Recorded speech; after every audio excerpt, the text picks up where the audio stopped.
Hello and welcome to Studio 122. I'm your host Jason Osei, and we're being joined here by Dr. Kent Montgomery and Dr. Cherie Davis. How you doing, guys? Good, thank you. All right, so first things first, just tell us more about the astronomy and the physics department of Texas A&M University of Commerce. Well, we run the planetarium, but we both teach in the astronomy and physics department. I teach physics and astronomy classes, and Dr. Davis? I have integrated sciences for pre-service science teachers as well as an astronomy class. Okay, can you tell us more about the planetarium? What does our planetarium entail? So for all those viewers out there who maybe have never been, what can they expect if they go to visit? Well, the planetarium was built with the building about 11 years ago, and it's a dome, a 40-foot dome, and you go under there, and it's supposed to mimic the night sky, and so we project onto it the night sky, but we also get you to fly through space and do anything that seems fun in the planetarium, and we change shows. Our shows are every Friday nights for the public. We have 2 shows usually, one at 7, one at 8 o'clock. They each last about an hour, and you want to continue? Currently, we're showing Sail, Sail, Sail, which is one of our kids' favorites at 7 o'clock, and then at 8 o'clock is Astronaut. And when we first opened the planetarium years ago, we had Astronaut playing at one point, and our lease ran out. It was such a fantastic show that we ended up renewing the lease. So we've got it running again right now. Okay. And how long is it going to be running for? Does it run semesterly or is it all year round? The planetarium is open all year round. We do take a couple of weeks off between Christmas and waiting for the new semester to start back in January. But other than that, we're open every Friday night. Shows again are always at 7 and 8 o'clock, and Astronaut will be playing through the end of May. Yeah, we change shows every couple months to keep some new things in there. It's kind of like a movie theater. You have to keep changing movies, otherwise people don't come back. So. Okay, and is it free for the students? No, we charge. It's $4 for students, $5 for general public. $4.50 if you're a senior citizen. Okay. And with this Sail, does that run all year round, or is that going to be semesterly? So is it like with your shows, is it like in rotation, or can we expect to see them anytime we go? About every 12 weeks. We change either the 7 o'clock or 8 o'clock show. So about every 6 weeks we have a new show coming on. Okay. We encourage people to go to our website to see what the show is that Friday night before you come and pick what shows you want to see.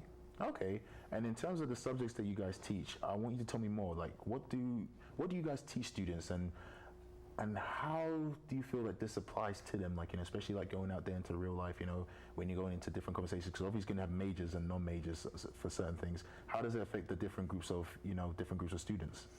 Well, I teach the astronomy classes, and so I teach all about astronomy, everything from planets to stars to black holes to galaxies, whatever. The course covers at that time, and so the students are usually very excited about learning all that material, and it helps them see what's going on when they read news about the latest discoveries. We also, through our labs, use the planetarium, and they can learn the night sky, so they can practically go outside and say, oh, there's the constellation of Leo or Orion, and they can find these things in the night sky. So it gives them some practical knowledge as well. Okay. And as far as the integrated science classes, they are preparation for teachers going into the classroom. So it's taught in a studio format, everything is hands-on, and they get to practice teaching. So not only is it a practical, it allows them to learn the science, the content, and how to present that content. Oh, so it's actually a class that prepares students to be actual teachers? Correct. Okay, and do they do like any internships and so forth? The teacher program requires that they have a semester of internship and a semester of residency. Okay. And if you're joining us, I'm your host, Jason Osei, and we're here with Dr. Kent Montgomery and Dr. Cherie Davis, and we are talking about the planetarium and observatory here at Texas A&M University of Commerce.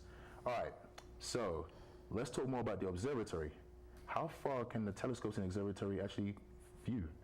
Well, it's not really how far, it's how faint an object, and that has to do with how big your telescopes are. Our biggest telescope is a 16-inch telescope, which is pretty modest compared to big ones, but it's bigger than most amateurs have. And our observatory is located about 5 miles south of town, and we go out there, we take our students out there that are in our astronomy classes. Also, about once a quarter, about every 3 months, we have an open night, a public open night, and anybody can come out and look through our telescopes. Okay, have you ever seen another life form? Never. Not at this point. Never once? No. Okay. We're about to actually take a look at a clip of the observatory. What I like about the planetarium is it's a very, very colorful, really pretty light show, but there's always something new to learn about it. Space is so big and vast. It's, beyond imagining. and we've only grazed the surface of it. It really puts things into perspective to how small we really are on this planet. I like outer space because it's awesome. Science rules. All right, so as you can see, like, the students right there are very excited about looking through the telescopes and, seeing out there into space. But in terms of you personally, both as, professors in your fields, how passionate are you about the subjects? Like, how important is it to you? So we heard about how it is to the students, but how important is it to you? Well, I can tell my story. When I was about 14 years old, I had a grandfather that was kind of an amateur astronomer, and he got me really into it, and I built my own telescope when I was 14, and I've just been excited about astronomy ever since. So I just went to college and decided, hey, that's what I want to do, and I just kept going until I got my PhD, and now I'm teaching, so it worked out great. Hey, no, it definitely. One of the biggest benefits that we have with working for the planetarium and the observatories, we have really cool toys. So it doesn't matter what it is that we go to work in, it's not a job, it's fun. And we get to enjoy students of all ages. We have visitors to the planetarium that are 2 and 3 years old, all the way up to senior citizens. So we get to have fun with a little bit of everybody. So if anything, the students actually make this more fun for you, as well as just it being your field of study. Right. Yeah, it's different. It's, I always tell people I would go do this even if I wasn't paid. So it's nice to get paid to do what you want to do. Okay, I feel you. And there was a question that was asked about quantum theory. Can you give us a brief overview as to what quantum theory is? Quantum theory is a physics theory for what happens in the smallest particles when you're dealing with what happens down inside nuclei.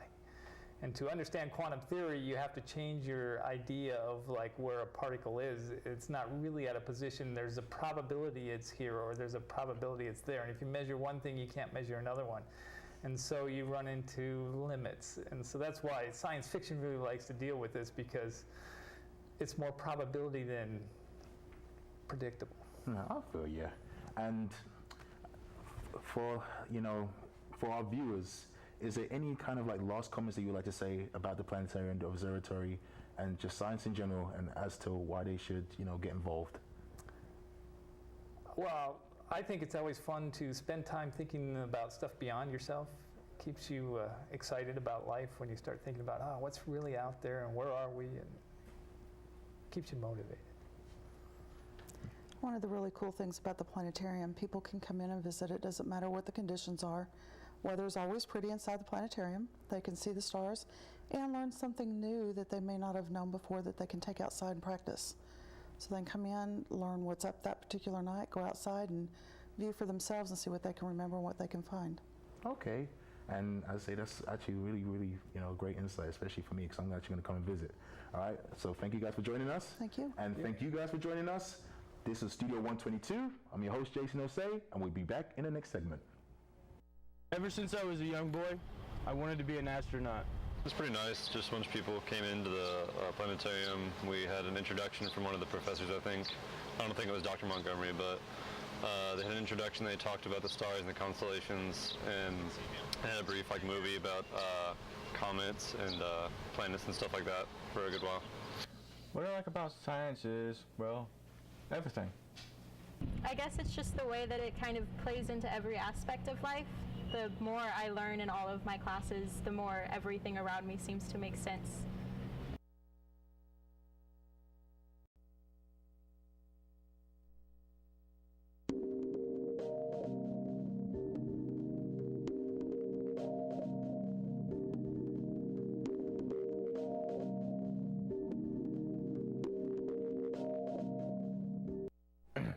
Hello and welcome to Studio 122. I'm your host, Jason Osei, and we're joined here by Dr. Mary Hendricks, and we're going to be talking about the Student Success Center here at Texas A&M University of Commerce. How you doing, Dr. Hendricks? I'm doing wonderfully. How about you? I'm doing great. Thank you so much. Good. All right. First questions first. I want you to tell us about the Student Success Center. What do you guys do? Sure. We actually have the Student Access and Success Center, commonly referred to as the one-stop shop, which is located directly behind the Rayburn Student Center and the Hall of Languages. And really what that facility does is brings all services for students, financial aid, career development, admissions, all together in one spot so that we can assist students. Okay, and on average, how many students do you guys deal with? Oh, it depends on the time of year. As you can well imagine, at the beginning of the semester, we have a lot of students new students coming in. But on any given day, I would say we have 100 to 150 students or more. Okay, and is it only academics that it deals with? Is there anything more? Do you provide counseling for jobs, kind of like ways that they can get themselves into their industry or their required field? Absolutely. We do have career development. It's located in that center, and we help students with finding internships, finding employment when they graduate, and also helping them with job interviews, preparing their resumes, and just really anything related to career development. Okay, with job interviews, how often do you guys do workshops or, kind of work on those skills that will be required to push a student to that next level? Very often. We have degree-specific workshops where you can actually interview. We bring in employers from across the region to interview with you. Or you can do mock interviews with our staff where you could rehearse and learn how to conduct yourselves in a proper interview. Okay, and if you're joining us, this is Studio 122, and I'm your host, Jason Osei, and we're here with Dr. Mary Hendricks talking about the Student Success Center here at Texas A&M University Commerce. All right, so with the academic side, what do you guys do? So do you wait till a student's like in academic trouble before you help them, or can they come in at any time to, try and help themselves stay ahead? Sure. We actually offer tutoring services all over campus. The main hub for that is in the library with the Academic Success Center. But we offer tutoring in math, the science disciplines, and just about any subject area that a student may need. And it's peer tutoring. It's actually students who are being successful. We'll provide that service free of charge to meet your schedule. Okay, and my final question is going to be, can students come in anytime? Can they, do they have to go through any kind of, appointment system, or can they just come in and just see you guys anytime they like? If they're needing tutoring services, they can come into the library at any time from 8 to 5. We do offer tutoring services in the evening, but it's best to stop by during the day and schedule that. Okay, thank you so much, Dr. Hendricks, for joining us and telling us so much. And there you have it, guys. I say there's a lot of useful information, so please put it to your best interest to go and visit them at the Student Success Center and help yourselves out this semester. Thank you for joining us here. I'm Jason Osei, and we'll see you in the next segment. At the One Stop Shop, we help students with their financial aid, whether they have questions about career development or student accounts. We also have a Hispanic outreach office, a testing center, admissions and registration office in here. I come to the One Stop Shop for help with financial aid or with anything I need for my classes. Well, the One Stop Shop is a place where you can go to get scholarships, figure out any information concerning financial aid. If you are looking for help and you're Hispanic, you can come and see some of the people here that offer the service of Hispanic outreach, or if you're trying to handle your student account, you can definitely come here and pay off your bills. The One Stop Shop is the one stop for anything you need.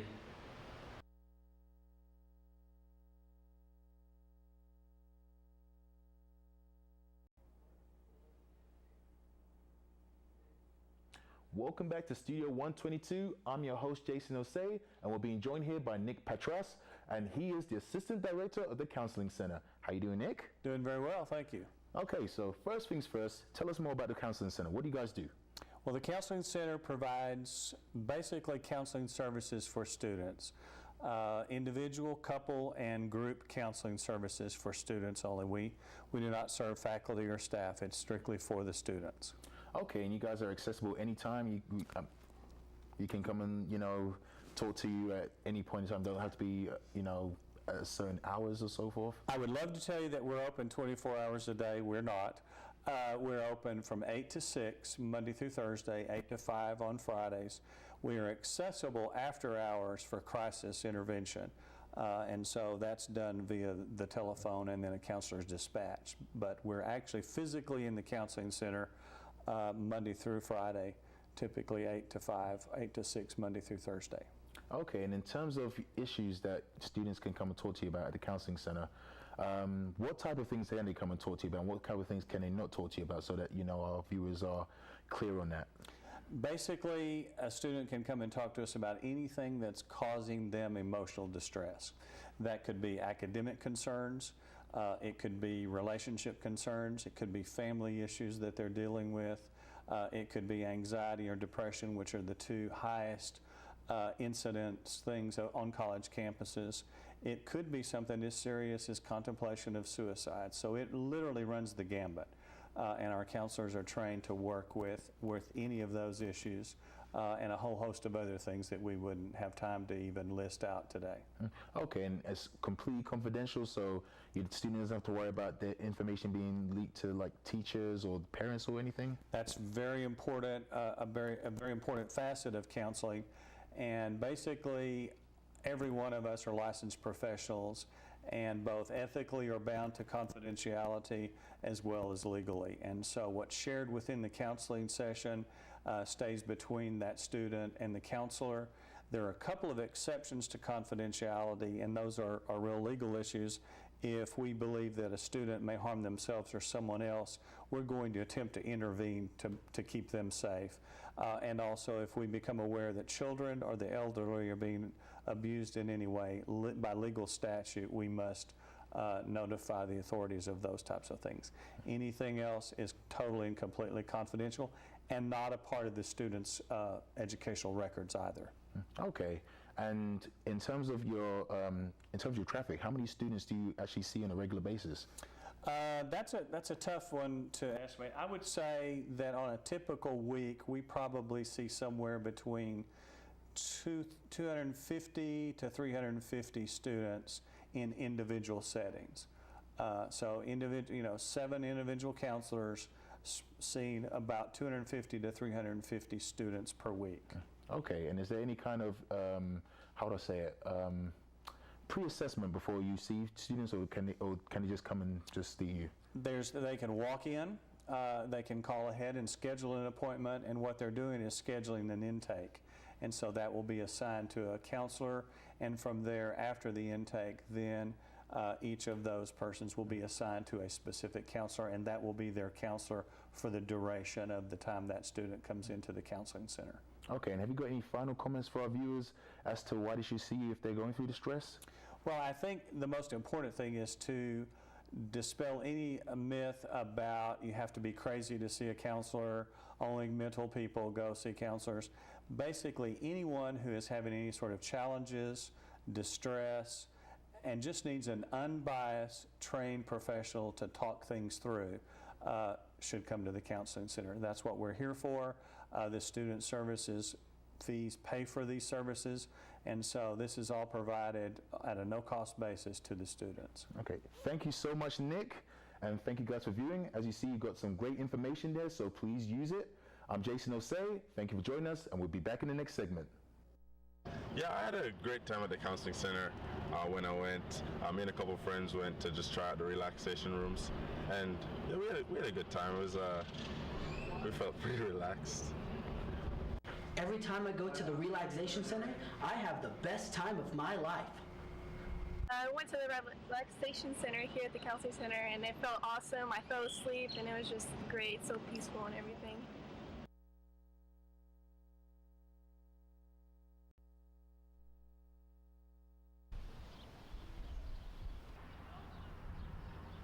I'm Kimberly Parks. I'm a clinical nursing instructor with Texas A&M University Commerce Nursing Department.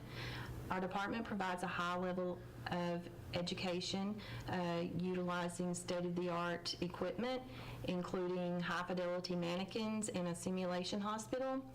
The students receive hands-on clinical experience caring for patients in a variety of hospital settings in the local area and also the larger hospitals in the Dallas area. I'm an assistant professor and the clinical coordinator for the nursing program here at A&M Commerce. And the goal of our nursing department is to provide education to our students in order to turn out a nurse who is professional, who is knowledgeable, who is safe in providing care, and who can meet the needs of the diverse populations that we have in Northeast Texas.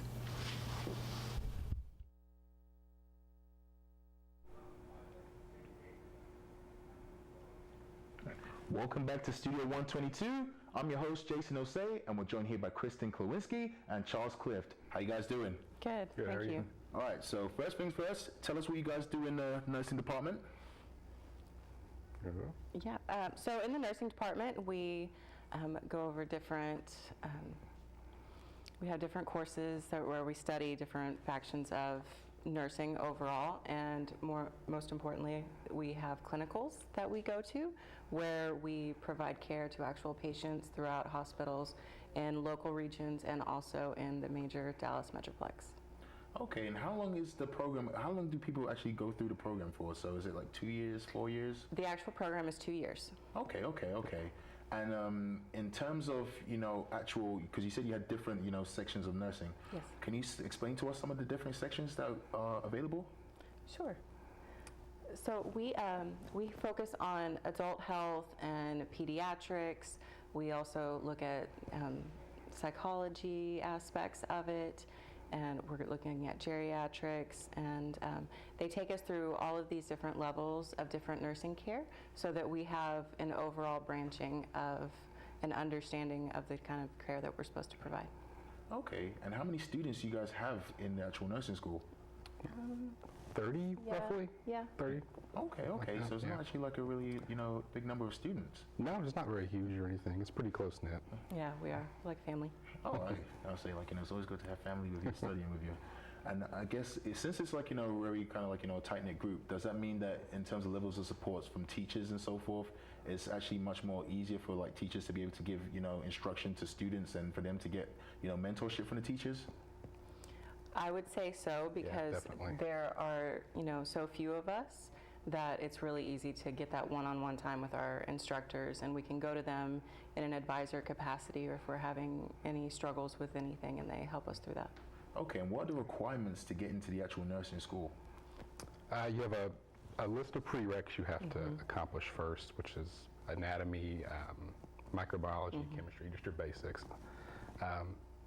Aside from that, you'll have an entrance exam. It's called the HESI. You have to achieve a minimum score on that. And what else was there? And in the application process, we had to write.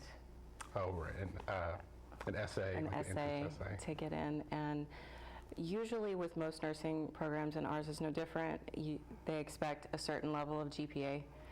And a lot of nursing programs are very competitive, and ours is also very competitive. And so they may have hundreds of people apply to get into the program, and they may only accept like 35. And so the essay is very important, but also the grades that you made in the prereqs and other, like in your basic courses, those are also, they come into play whenever they look at who gets into the program and who does not. Okay, I'm going to ask a little sidebar question, probably a little bit cheeky of me, but which classes did you guys hate in the prereq? So was it microbiology or? I'd say chemistry. Yeah, chemistry. Yeah. Chemistry was my least favorite. That class broke my spirit. It was hard. Statistics wasn't all that fun either. No. No. Not at all. Thank you for joining us. We're here at Studio 122, and I'm your host, Jason Osei, and we're here with Kristen Klawinski and Charles Clift, talking about the nursing department here at Texas A&M University of Commerce. All right. So in terms of the actual hospitals where the guys do the clinicals at, which hospitals are used? Is it are they the same ones each year, or do they rotate each year that the new students enroll? Yeah, we rotate depending on what classes we're taking, what hospitals offer an area that kind of relates to that. So if we're studying critical care, we'll go to an intensive care unit somewhere, or if it's emergency care, we'll go to an ER somewhere. And sometimes we've gone to hospitals in Greenville and in Paris. We've gone as far as Dallas, and we've also gone to Sherman Denison, and we're able to spend some time at a hospital there on an intensive floor, and it was a wonderful experience. So as far as the different clinical experiences that we get, we travel all over, and it really provides us with a wide variety of patients that we can help and nurses that can help to guide us through our days, and it's really a good experience. And I'm guessing you guys are supervised, so you're not going to just be like, thrown out there and just told to, go and do that. You got some mentorship on the actual clinical floor, right? And our normal clinical days, yes, we do. But this semester for us in our senior semester, we've also had outpatient clinical days where we go by ourselves to certain clinics or facilities, and we spend that day with the nurses on staff or the charge nurse, and they kind of guide us through our days. Okay, and I want you guys to tell me about your personal experience of the nursing department. So when I say this, it's just basically how it's made you grow as a student, and also how you think it's going to make you grow beyond, Texas A&M University of Commerce. It certainly tests your limits. Trying to put it into better words, but it's just so demanding, and there's so many times where you think, I'm done with this, I can't do this anymore, I'm going to quit, it's not worth it. But it is in the end. It's a very rewarding experience. It is, most definitely. It's been very, very challenging, but at the same time it has been very rewarding. And for me, I'd say that our clinical experiences help me through the harder times, because the reason that we're here is that we want to be there for our patients. We want that patient care, and our clinicals provides us with that outlet to express that compassion that we have for our fellow man, and it's definitely worth it. So would you say that being through the nursing program is actually giving you a great insight into what you can expect beyond here, and what I say is it made you guys excited for what you can expect beyond here? Because I know that it must be now, you guys getting to the end of it, you must be really just excited to get in there and dive in. Absolutely. Absolutely, yeah. No question. I'm very excited. Yeah, me too. So. Okay, and I want to ask you guys, if you could say anything to our viewers out there, especially those who are interested in becoming nursing, what would be your main piece of advice? So just a short, kind of this is what you guys should do. Don't give up. So many people, the program is very challenging, and all programs are very challenging, but the reward definitely outweighs, any drawback to the programs out there. Even though they're hard, the patient care is absolutely remarkable. Yeah, make sure you have adequate time. Yes. And plan ahead, even if it means sacrificing your social life sometimes, which you will have to do, but it's worth it. That's what I would say. Yeah. Well, thank you guys for joining us, and that's been great information, and I'm sure that the viewers actually appreciate it too. And guys, this is all we have time for. Thank you for joining us here at Studio 122. I hope you have a great day. I'm your host, Jason Osei, and we'll see you soon.